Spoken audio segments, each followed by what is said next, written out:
All right, here we go.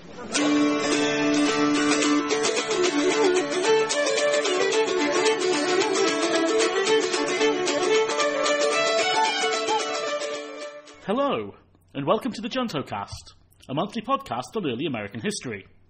I'm Ken Owen, an assistant professor of early American history at the University of Illinois Springfield.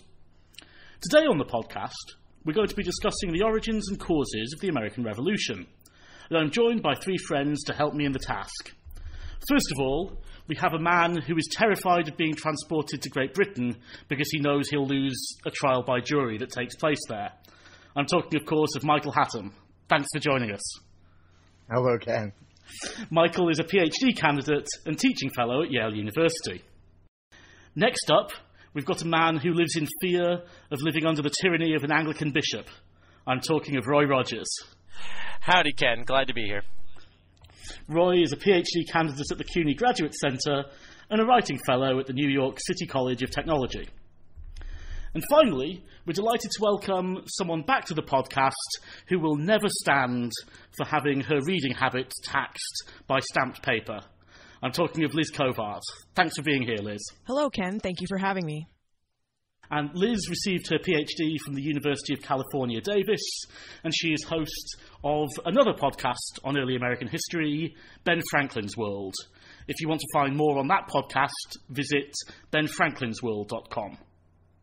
As a quick reminder before we get going, we have a new website as well, which can be found at thejuntocast.com.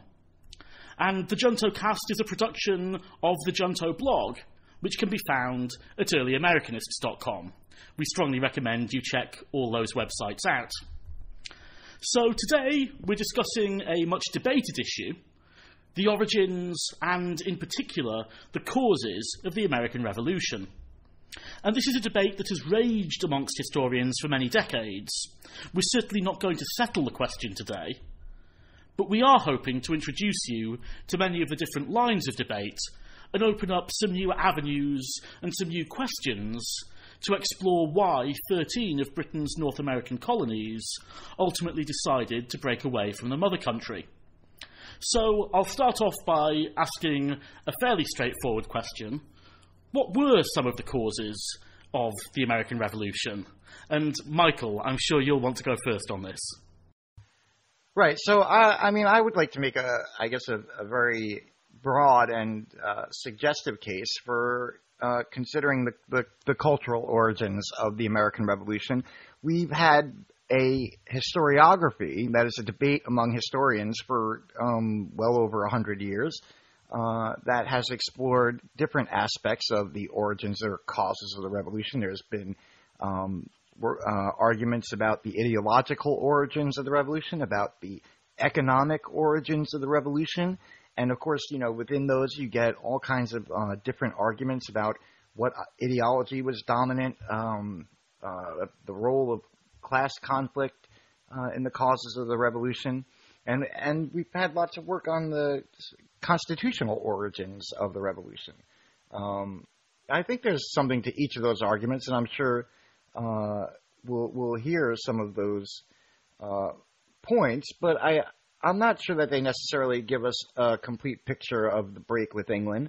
I think that the main question that you have to answer when it comes to the origins, or especially the causes of the revolution, or what I'll call the coming of the revolution, is how do you get from 1763 to 1776 in only 13 years, right? We know that when the 7 Years' War ended, the situation seemed quite bright for the American colonies, especially in terms of their role within the British Empire. That all changed very quickly, and you have to, I think the question that you have to answer is how did that come about? And so I would suggest that thinking about cultural origins of the American Revolution, it might be one way to explain how the political break happened.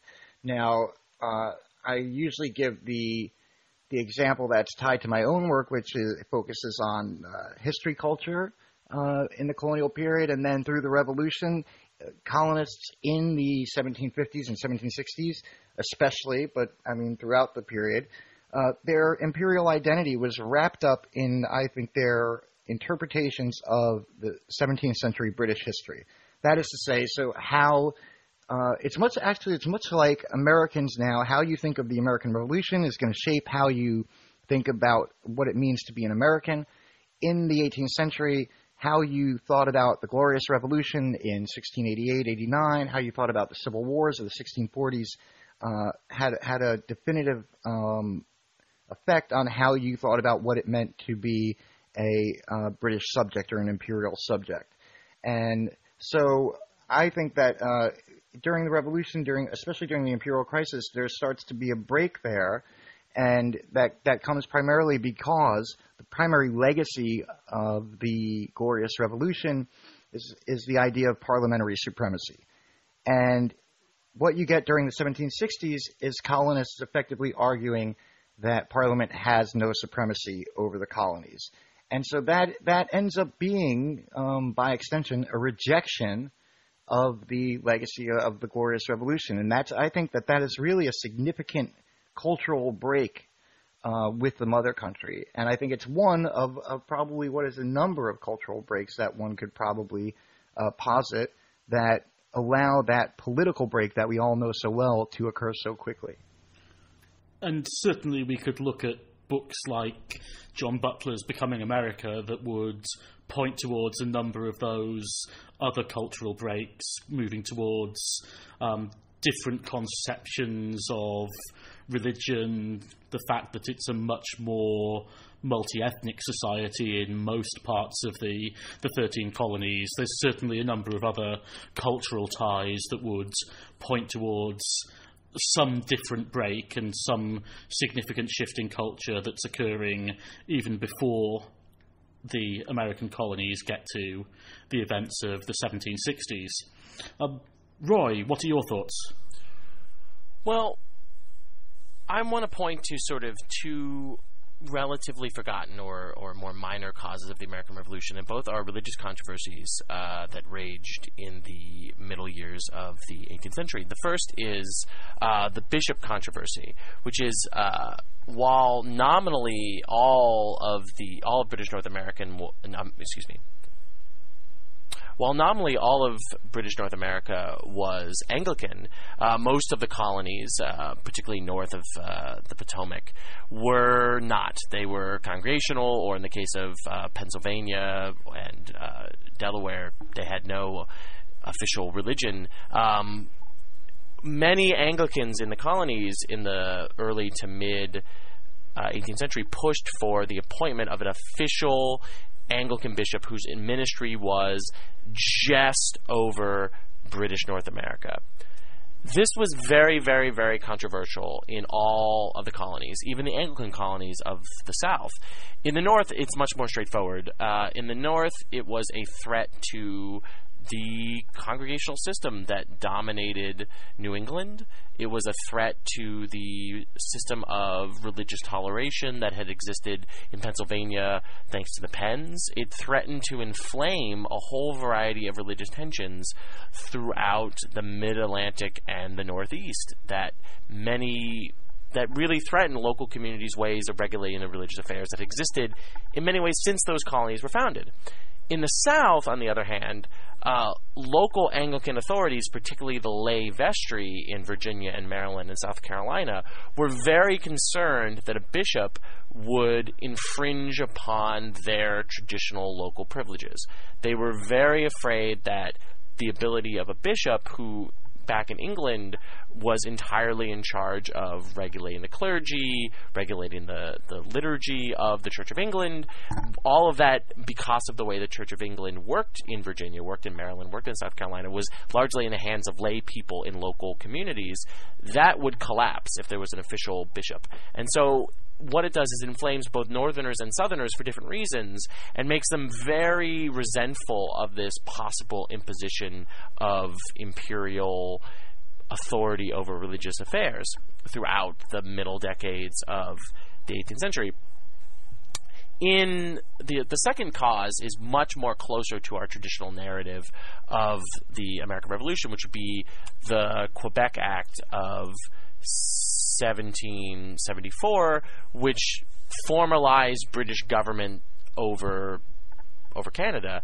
And what the Quebec Act did that upset so many people in the 13 colonies that ended up rebelling was it granted massive privileges to Roman Catholics. And what united many, many Protestants throughout the colonies was a resentment and sometimes outright hatred of Roman Catholics. And of course, there's a variety of religious and political reasons for this: traditional Protestant dislike of Catholics, the wars that people, particularly in New England, had fought against French Canadians for generations. And there was also a fear that this new Quebec Act would centralize authority. While granting big religious and legal privileges to Roman Catholics, it also centralized political authority in the governor and in Crown authority back in London. So there was a very deep fear that the Quebec Act was sort of a new religious way of centralizing authority back in the hands of the empire that went hand in hand with the bishop controversy that was raging at the same time. And all of this fed into an anti-British sentiment. Yeah, and thanks particularly for the way that you laid out the controversies in the mid-century, because I think one of the things that we see there is why this is such a hotly debated question as to what the causes of the revolution were, that there's such an amount of regional complexity as well as chronological complexity that we'll come back to later in the podcast, that there's a lot of overlapping arguments that have to be juggled when considering any question of this nature. Liz, what are your thoughts on the question? Michael, don't let this go to your head, but I actually agree with you. Too late. Oh God, we've lost the rest of the podcast. You know, I think Roy and Michael have done a very good job of laying out a bunch of the causes. You know, I can speak to what I've seen in my own research about Albany during this period, and it's clearly about who has access to power and the promises and protections of the English state.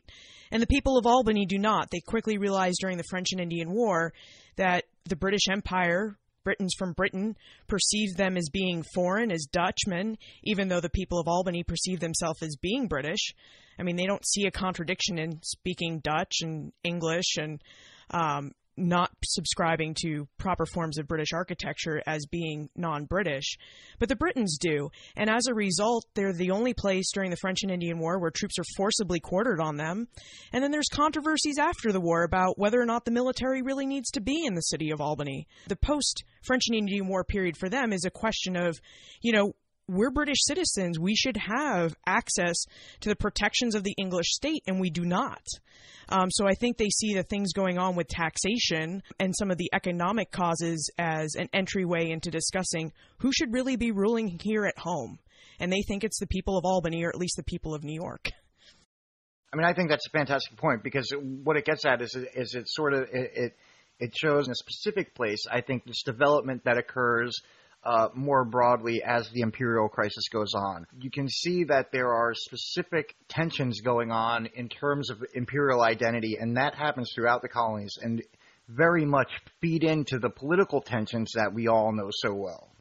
Well, I think I'm going to have to step in here and try and break up some of this cosy agreement that seems to have settled in amongst the rest of you, and suggest that by looking at identity, we're possibly being a little bit too fuzzy in the way that we're thinking about the causes of the revolution, and that we need to look at this in a much more institutionalized manner. I realise that some of what I'm saying here is much more a difference of degree than a difference of kind, but I do think we need to look at the political causes of the revolution and the political processes that unfold during the revolution, and I look at these causes mostly in an institutional setting, which is to say that to me the remarkable thing that takes place in the 1760s and then really gathers pace by the time you get to the 1770s is this development of an institutional culture that clearly has origins in the earlier 18th century, but comes to really occupy the centre of society. I'm thinking here not just the way that colonists look towards their colonial legislatures, but the use of town meetings, the formation of committees of correspondence, the formation of committees to prosecute non-importation and other boycott agreements. That really that is putting forward an argument about home rule, about control over their own government, that I think takes root and ultimately structures every other debate that goes on. And clearly we can see from your answers some of the areas where they are already pre-prepared to think in that way about imperial government cutting against the government within a colony itself. But I think unless we ground this firmly within the idea that there are already institutions in the colonies which possess power and basically find any ideological reason that they can to delegitimize imperial power as the 1760s and 1770s progress, we're not really going to understand the full causes of the American Revolution. And now that I've put my case more forcefully than possibly even I believe it, I'm sure you'll all be queuing up to take pot shots back at me. Home rule has, since Carl Becker in 1909, been a significant sort of a paradigm for the way to think about the conflict between the colonies and the mother country. My point about the intersection between these questions of identity, especially imperial identity, and the political developments, is to say that if you see yourself as a full-fledged British subject, then you are going to feel that you are entitled to the full political rights of native-born Britons, right? And so, I mean, that's the connection for me there. How things play out, the institutional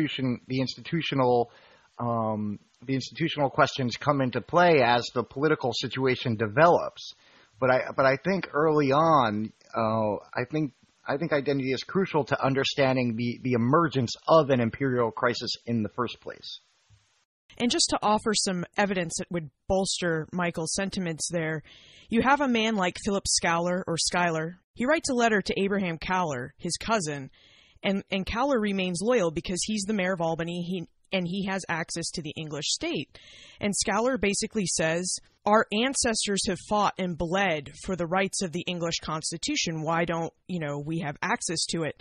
And yet when you look at the Schuyler family tree, it is all people of Dutch ancestry. He doesn't have any bit of English blood in him, and yet he's referring to himself as an Englishman. To him, not to have access to the English state is very disappointing.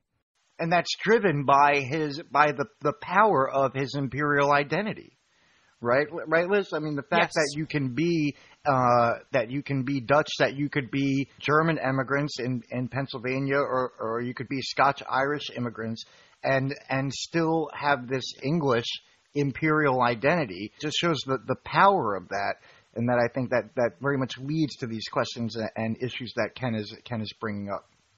Or look at the New Englanders, that, they have a very strong sense of English identity because their ancestors came from there. And yet they have the feeling that they don't belong. Right. Michael has waved the red flag to the English bull here by citing Germans and the Scotch-Irish in Pennsylvania, which I suspect was probably deliberate on his part, because one of the reasons that I believe so strongly in the institutional story and the institutional origins of the American Revolution is precisely because the Scotch-Irish and the Germans feel so powerfully that they have been shut out of politics and the holding of power within within the structures of Pennsylvania over the previous years that has culminated in election riots, which culminates probably most infamously in the Paxton Boys massacre of Native Americans at the end of the French and Indian War. And in fact, it's very much the fact that they feel they're being left out of these things that is causing a lot of the motivational anger to set up these institutions to oppose English rule. It seems to me that actually, once you start parceling things out, and I think you could make a very similar argument for the regulators down in the Carolinas as well, that actually this overarching vision of the access to the English states isn't there in a lot of these places, and that's what's motivating the anger of protesters. In some sense, the question there is, what is motivating the idea that you have a right to access the English state? Well, if I can be very controversial here, please, I would say just because you think that you're defending the rights of the English Constitution, it doesn't mean that you actually are defending the rights of the English Constitution. Does one matter more than the... Does the latter matter more than the former, though? Yes, every single action that's undertaken by... Well, maybe not every single action, that's going a bit too far, but most actions that are undertaken in resistance to the British Crown may be people thinking that they're acting in defence of the English Constitution, but it fundamentally misses the point that you raised earlier, that they don't recognise the difference or the definition of the Crown in Parliament. And that means that the power relations and the political systems that they're trying to set up are just so fundamentally different from the way that Britain is ever going to understand them, that is where the crucial tension point arises. Well, I think it's a problem with redefinition, right? Because a way a lot of people were feeling in the moment is that this imperial identity or the sense of a relationship to the English Constitution is being redefined from Britain, and that is a big part of the tension that's going on, that it's being redefined in a way that they don't see as consistent with how it has been defined throughout the 18th century up until that point.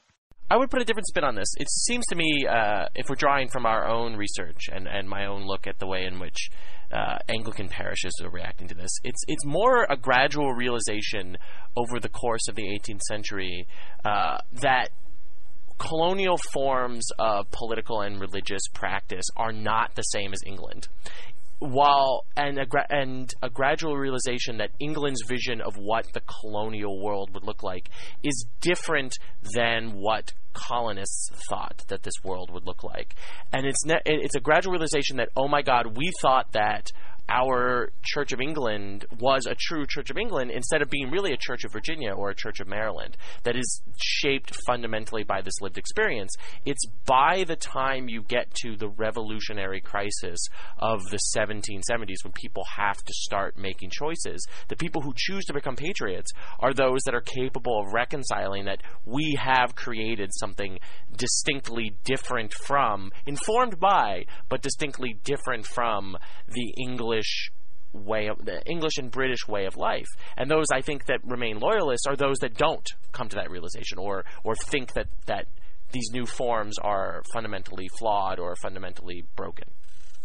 And that's an excellent explication of the idea of cultural break. It is a cultural break, but I don't think it's a cultural... I think what separates what I've seen in the archives from, say, the Becoming American argument is it's not very self-conscious. It's a very, I think, slow, gradual, and sometimes painful and contradictory process. I think we're too easy to see sort of clarity in the revolutionary experience, where for me, so much of it is, particularly in the South, muddled up to the 1770s, where there's hard choices that have to be made. I mean, Ken, that goes to Ken's point before, that these are developments taking place over decades leading up to the revolution, that no one is thinking is leading up to a revolution. It doesn't mean that these aren't long, slow breaks that are cracks, I mean, if you will, that are occurring that end up being exacerbated by the sort of political cauldron of the imperial crisis. Correct. And I think to go back to our previous episode, these cracks, or the origins of these cracks, are visible from the failures of 1607, from the failures to create the initial vision, or the incompleteness of the initial vision of Virginia, and then later the Chesapeake more generally, to be implemented, is one of the origins of the American Revolution. It's this sort of success, but at the same time failure of the British colonial project in North America that's going to lead to this American Revolution. Mm-hmm, mm-hmm. I mean, that's as longue durée of the revolution as you can get. If we could just go back to for a moment now to Michael's question, he said, he asked why between 1763 and 1776, why in just 13 years you suddenly have a break with the mother country. And I think the answer to that question is the English state finally has the power to make the colonists and the colonies subordinate to Parliament, where they didn't. I've been reading Abby Swingan's book, Competing Visions of Empire, and she's showing that in the 17th century with Charles II and James II, they're having this debate, and she uses the Royal African Company to talk about, should it have a monopoly? Should that company be able to control access to slaves? But the heart of the debate is really, isn't what the colonies are producing and the slave labor that it uses to produce that integral to the empire? Is it competing with the empire, or is it in fact part of the empire? And by 1720, they reach this kind of partial agreement that it is part of the empire, but still people don't necessarily believe that. The English state does not have the power at that point to defend the colonies, let alone bring them under its subordination. You mean in the late 17th century, Liz? Yes. Right. I mean, Jack Green extends that argument through the first half of the 18th century. Not so much that they didn't have the strength, but that Britain was so preoccupied with wars throughout the whole first half of the 18th century that it didn't really, there wasn't the political will there to really try to impose some kind of centralization on the colonies at that point. And you're right, that it's not until after the 7 Years' War has sort of settled those conflicts of the first half of the 18th century that they really have the means and the political will to attempt to do that. I think one thing that we should remember, though, is in some ways Michael posed the question of how do we get from 1763 to 1776 in 13 years? But in some ways that's also not a huge amount of time. I mean, I'm thinking, or trying to think of modern-day parallels. And if we looked at, say, the movement for independence in Quebec, I mean, that shifted from something that very nearly passed in a referendum to something that's not really politically on the table in 20 years' time. If we look for something that's going the other way, Scottish independence, Scottish independence in 20 years has shifted from something that really was a very small minority opinion to something that, again, came pretty close to passing in a referendum and now looks as if it might be gaining even more support dependent on results of the UK's forthcoming general election. And I think that that sort of suddenness of the change can actually also mask how long it must have seemed. That if the end of the French and Indian War was today, we'd be looking at 2028 before independence came around. And I'm sure for many of those that became convinced of some sort of irrevocable break in 1765, or those that became convinced maybe with the Townsend taxes, that this actually might have seemed like an incredibly slow-moving process. That in some ways it almost wasn't moving fast enough. We're talking about this on two tracks, right? Which is the political process that's going on in the imperial crisis that we all know about, and then we're also trying to broaden that out to see, what is it that's contributing to that? What is it that set the stage for that? What is it that ended up accelerating that? And you could say from 1773 onwards, right? Because after the Townsend Acts are revoked and the boycotts are ended, you have a relative period of calm. I mean, Rhode Islanders will vilify me for saying that, but there's a relative period of calm there, and then you do get this final, this very quick final push where you go from 1773 to 1776. So, I mean, I take your point that it could seem very slow to people on the ground, but, at the same time, in hindsight, it looks to happen very quickly. I think one of the things that separates the 1773 period from the earlier periods is mutual violence. I mean, that increasingly becomes the tenor from 1773, 1774, 1775, and that I think is what accelerates the timeline. It accelerates political choices because the key thing, and if you look at other revolutions, I mean, if we're going to truly take a global or a transnational perspective to understanding revolution, as soon as mutual violence between factions really breaks out, it forces people to make fundamental choices of whether or not you're going to invest in a patriot cause or you're going to remain a loyalist. And you see this in the French Revolution, you see this in the Haitian Revolution, you see this in more modern revolutions. And I think the increasing tenor of violence and, yes, terror that goes on in the colonies, not just from the British Army, but also from the Patriots or from the resistance movement throughout that period, is really accelerating this. It's forcing more and more and more and more people to make choices to pick a camp, where before they could fence it. They could be sympathetic to one side or the other, but they could more successfully fence it.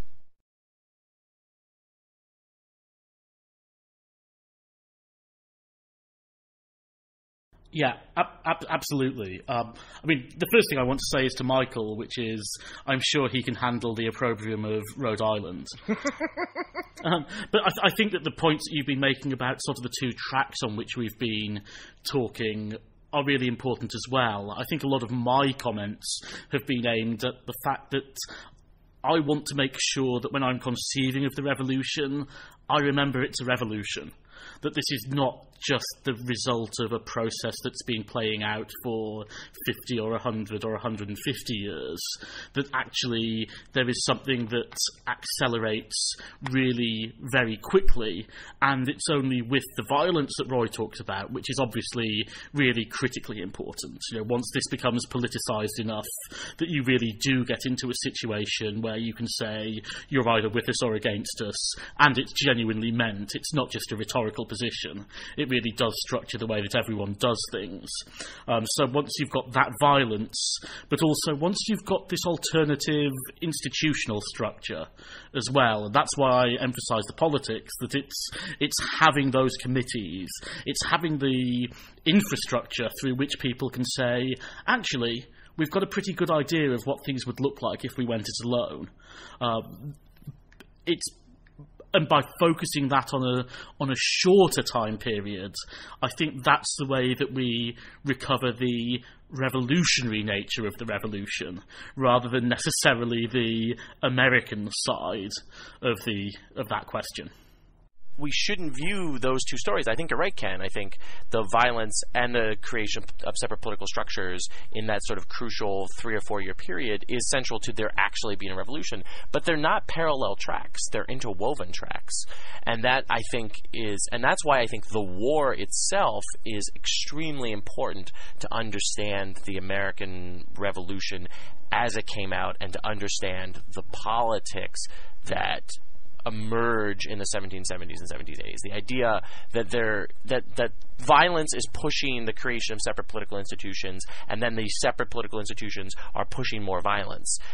These are just interrelated, intimately tied. They are sort of in this macabre sort of hand-holding relationship that you can't really separate.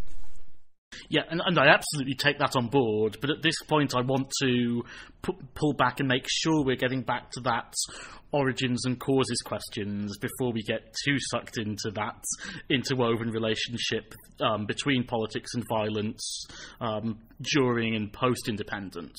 So I think one of the questions that's really come out of the discussion here is that we've all talked with a slightly different tenor about when we see the revolution as actually really beginning.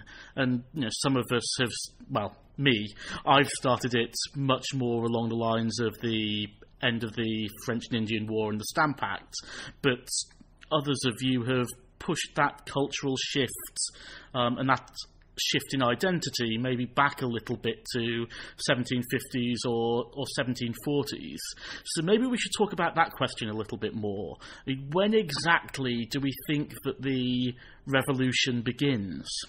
I think that there's continuity with the earlier happenings. There's all this baggage that comes, from one's history, and that stuff happens earlier, and there's continuity with it that's feeding into the revolution.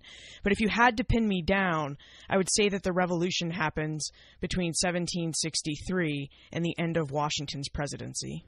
But I mean, I think it's obviously a question of how you define the revolution, and I think that this is a disconnect that's pretty prevalent in the field. It seems clear.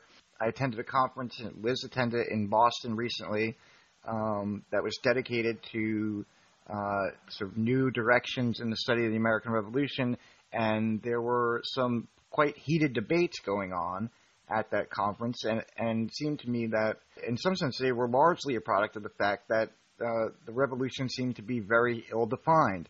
And I think that the way that plays out is that you have some people who conceive of the revolution as an event, and then you have others who conceive of it more as a process. Sort of just along the lines that Roy is talking about, I think that those two are really interwoven, and it's hard to talk about one without the other. Ken seems to be talking about the revolution as an event, whereas stuff that me and Liz and even Roy to some extent are talking about more about a process. And I think that the process is, sets a stage on which that event can occur. And so if I had to pin it down, I'm not going to say that the revolution began in 1750 or 1748 or I mean, for me, I think the revolution itself, which is when the immediate process that's going to lead to fundamental change begins, and I agree with Ken and Liz, about 1763. It sounds about right to me. Well, now that Liz and Michael have capitulated, Roy, what are your thoughts? I'm sorry. I've actually thought a lot about this, particularly because of the blog posts on the Junto that you, Ken, and Michael have done.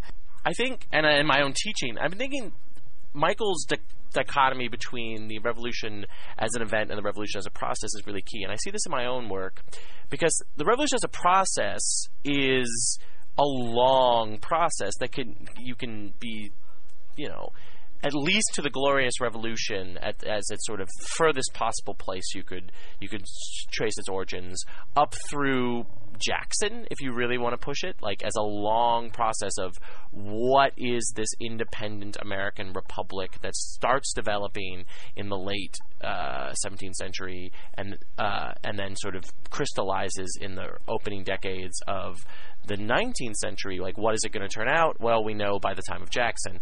I mean, but there's this really important event, this very concrete set of lived experiences that a generation goes through from the, I would really say I would push it really into the 1770s to the 1780s as this really crucial crucible that shapes that really is the American Revolution. And what complicates the historiography as well is that the American Revolution is also tied into 3 or 4, or perhaps even more than that if you want to include the Spanish revolutions of the 19th century in this. And we talked about this in a previous podcast episode. I mean, there's also this Atlantic current of revolutionary fervor that comes out of the Enlightenment. It has some early articulations, again, in the Glorious Revolution, and really hits the fan in the American Revolution, and then gets radicalized in the French Revolution, and then radicalized even more in the Haitian Revolution, and radicalized even more in the Spanish Revolutions. So the problem, and this is the great morass that historians have found themselves in, the more and more we come to understand the American Revolution, these variety of contexts, it's harder to actually pin down and say which one is the American Revolution. It really depends on what are you interested in saying more about. Roy, you just really stepped in it, because Michael and Ken have already written that there's a difference between the revolution and revolutionary America. And that's one of their big points of contention in their Junto posts, is that we have all of this scholarship about the early republic, using the revolution itself as a backdrop, but not really speaking about the revolution. The way in which we as scholars operate sometimes makes it sound like you can only have one or the other. But I firmly believe that you need both. And I, as someone who's writing a dissertation that is very much uses a lot of the revolution as an event, that process that roughly goes from, say, the Stamp Act to Yorktown as a backdrop, I draw on that scholarship, but it's not what my dissertation is about. It's about what happens after this revolution and how these revolutionary ideas and these revolutionary tensions change religious life in the Chesapeake. But, I really need that scholarship. I really need that context to make that story make sense. But I also think that the people who are talking about the revolution as a discrete event need this broader scholarship as well, both about the Atlantic world and about things that happen afterwards and before, to really understand their own work. Mm-hmm. I don't disagree there, and I realise that I wrote a rather punchy piece on the Junto blog, arguing for, in some ways, quite a narrow conception of what the revolution is, picking up on what Liz accurately states was one of my main points, which is that there is a difference between the American Revolution, capital letters, and Revolutionary America, capital letters optional. And the reason behind that conception is that when I think of processes, and I'm a very process-minded historian, but when I think of processes, what I'm thinking about is, what is the likelihood of independence at any particular point? And I think if we push this story of the revolution back further, we get to a point where it's sort of, is this something that would actually push people over the edge towards independence? Or is this something that just denotes an interesting and notable shift in the relationship between mother country and colony? And I don't see that as occurring until we get into the 1760s, and that's one of the reasons for the definitional position that I've taken here. With regards to the broader point that you make, Roy, I think you're absolutely right. Then again, it doesn't strike me as tremendously surprising that an event as cataclysmic, as politicised, and as disruptive as the revolution is going to cast an incredibly long shadow. I think today, in the way that current political debate is still coloured by the civil rights movements and a lot of the political and cultural contests of the 1960s, there is obviously going to be a long shadow as a lot of these questions are worked out. But again, the question is this something that's just a tweak in the way that principles are understood, or is it something that's affecting society and societal organisation much more fundamentally? When before 1776 was independence possible? It's not possible in 65. It's not possible in 67 or 70. It's not possible in 73. It's not until 76 that it's possible, and so then do you fall into? Well, it's possible in 74. Actually, well, yeah, it's beginning to become possible in certain places in 74. Absolutely, and in fact, you can make that argument that the way to support that argument is through an institutional framework, right? Because of what's going on in Western Massachusetts. Well, I think we need to define when it's possible. In terms of the United States can declare independence, but independence can't even really be a possible reality, we know as historians, until the French enter the war after Saratoga.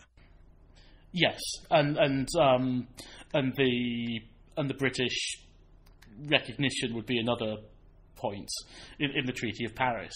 At the same time, though, what I think of when I think of this question is, what sort of victory could the British have actually won? I'm not sure that even if they had managed to put down the rebellion, this would necessarily have been a victory that would have been long-lasting or even desirable to Britain. So that's why I tend to think of that question of independence being possible as existing in an earlier period. And I take on board what you're saying, Michael, and I realise that we discussed this question on an earlier podcast as well, when we were talking about why it took so long for a country a nascent country that had so many local declarations of independence to officially coalesce and declare independence in 1776. But I think there is a further underlying institutional question there, which is that when I look at, say, the constitutional and institutional understandings that underpin Dickinson's Letters from a Farmer in Pennsylvania, for example, there is no way that you can reconcile the two visions of the way that the empire works. There's only two solutions. Either it's going to lead to independence, or it's going to lead to both sides just ignoring the fact that these things are mutually contradictory. So when we're talking about possibilities, I think there's a number of other things that we have to throw in there. In terms of Dickinson, by the time you get to 76, he seems to think that the two can be reconciled. He's wrong. In something more than a temporary way. You can say he's wrong, but he believes that in 76. Well, we have to separate two separate visions of when independence was possible. And I think that's where I think your statements, Michael, and Ken's statements are colliding here, which is there is us as analysts sitting here in the 20th and 21st century saying, when is the American Revolution possible? It's going to be a different answer than when contemporaries were capable of viewing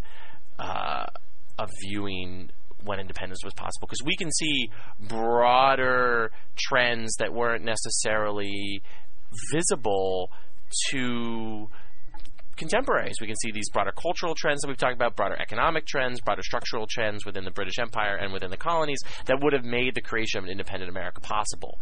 If we could get again in a time machine and travel back ourselves and say this to John Dickinson in 1760 or 1770. But the question is, and I think this is something that is really clear in like Pauline Maier's book on the Declaration, is it is really 1775, 1776 when contemporaries were able to see themselves some of these broader structural changes, some of these broader political and social changes that would make the creation of an independent America possible. So there's really two answers. Both are of value and both are analytically important, but we're going to come about them in very different ways. Mm-hmm. And I mean, we could point to T.H. Breen's work on American insurgents, American patriots as well, with that recasting of the American patriot movement as some sort of insurgency, emphasising just how sudden that shift after 1773, 1774 really is, which I think brings us back to that question of the war that Liz raised. I mean, Liz, do you have any thoughts on how greater understandings of the war changes or reshapes the story that we've been outlining in this discussion? I think what fascinates me about the war is just how divisive it is. And I'm not even talking about patriots versus loyalists versus neutrals. I just mean between the people fighting it themselves. I mean, sure, you have the violence that goes on between patriots and the loyalists, but you also have infighting. Like the Patriots almost lose the turning point of the revolution, what we know is the turning point of the revolution at Saratoga, which would make the actuality of independence impossible if they don't win, given the way that history played out. And that's just because the New Englanders and the New Yorkers can't agree over who's going to supply the army. So as a result, it's ill-supplied. And then you launch these congressional investigations over it, and that's not the only instance. You have all of these regions fighting. So I think the war in itself shows that while people may have a general same or similar ideas, they're not actually in full agreement.